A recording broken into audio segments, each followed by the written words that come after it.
ទូរទស្សនិកជនជាទីគោរពជាបន្តទៅនេះសូមអញ្ជើញលោកស្រីទស្សនាព័ត៌មានដែលផ្ដល់ដោយខេត្តនិងរាជធានីដែលមានជាបន្តបន្ទាប់ដូចតទៅ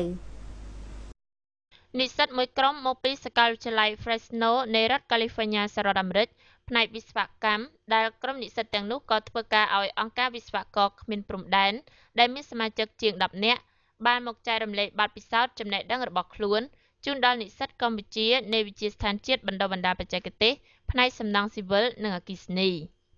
គោលបំណងរបស់ក្រុមនិស្សិតនេះគឺដើម្បីបន្តគម្រោងវិស្វករគ្មានព្រំដែន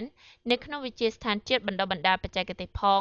និងផ្ដល់នូវចំណេះដឹងនិងបទពិសោធន៍ថ្មីៗដល់និស្សិតផង